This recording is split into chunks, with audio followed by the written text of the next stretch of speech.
Attention, cette émission est laissée à la discrétion de l'auditeur. Les propos et les opinions peuvent choquer. Oreilles sensibles s'abstenir. Richard Martineau. Un animateur pas comme les autres. Richard Martineau. Cube Radio.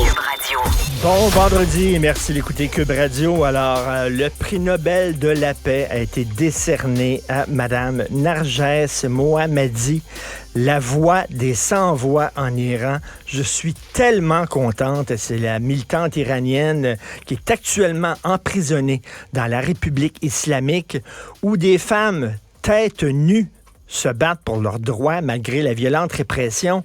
Elle a 51 ans, c'est une militante, c'est une journaliste.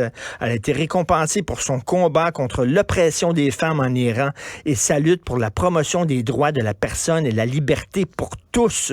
Alors, c'est une femme extrêmement courageuse. Elle a été souvent condamnée, emprisonnée depuis 25 ans pour son engagement contre quoi?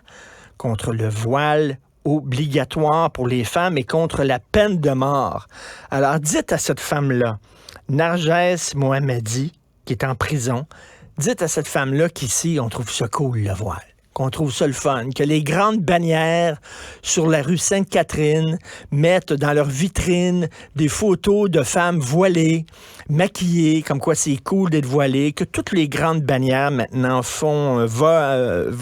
vendent des voiles.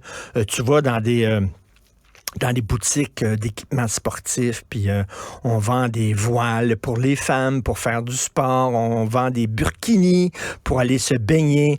Alors, ces femmes-là, dont Narges Mohammadi, risquent leur vie jour après jour. Elle est en prison, elle. Elle a 51 ans, elle est en prison parce qu'elle ne voulait pas porter le voile.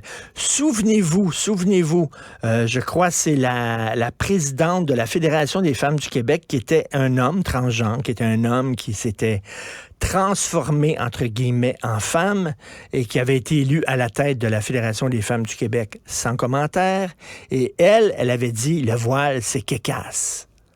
Le voile, c'est kékasse. La présidente de la Fédération des femmes du Québec. Le voile, c'est kékasse. Alors, dites ça à cette femme-là, que le voile, c'est kékasse. Eux autres font tout pour l'enlever.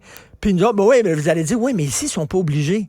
Elle se bat contre le voile obligatoire. Elle se bat pas contre le voile. Mais pourquoi pensez-vous que les régimes islamiques obligent les femmes à porter le voile? Parce que c'est leur drapeau. C'est comme s'ils mettaient un drapeau sur la tête de chaque femme en disant, regardez, on est là. C'est un drapeau, c'est une façon d'occuper le territoire et c'est une façon pour dire les femmes, les cheveux des femmes, ça représente leur sexualité. Les femmes doivent faire preuve de pudeur.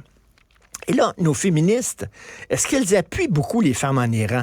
Elles sont pas mal silencieuses. Elles parlent de plein d'autres affaires, l'écriture inclusive ou l'hypersexualisation ou les femmes qui ont des jupes trop courtes ou je sais pas trop quoi. Là c'est bien épouvantable. Le manspreading, les gars qui s'écartent trop les jambes dans les autobus, ça c'est un gros problème au Québec, mais tu les entends très peu. Lorsqu'il y a des manifestations à Montréal en soutien, en appui aux femmes iraniennes, c'est surtout des Iraniennes. Hein. J'avais une dame iranienne il y a quelques jours à mon émission, puis elle disait c'est surtout des gens de la communauté iranienne. Malheureusement, les féministes sont pas très là, sauf pour les droits des femmes du Québec, PDF Québec, qui luttent pour la laïcité, qui sont toujours là au premier plan pour défendre ces femmes-là. Mais bref, c'est une très bonne nouvelle. Narges Mohammadi, puis elle se bat pas contre une dictature, parce qu'ils veulent pas dire les vrais mots, la gauche. Quand ils parlent de ça, ils se battent contre un régime autoritaire. Non, c'est un régime musulman autoritaire, fondamentaliste. Il faut le dire, là, c'est du fondamentalisme musulman. Donc, si nos féministes sont tout le temps en train de pourfendre les catholiques anti-avortement ou les catholiques anti-homosexualité, ils devraient aussi, dans des mots aussi crus, pourfendre le rigorisme musulman qui s'attaque aussi aux femmes et aux minorités sexuelles.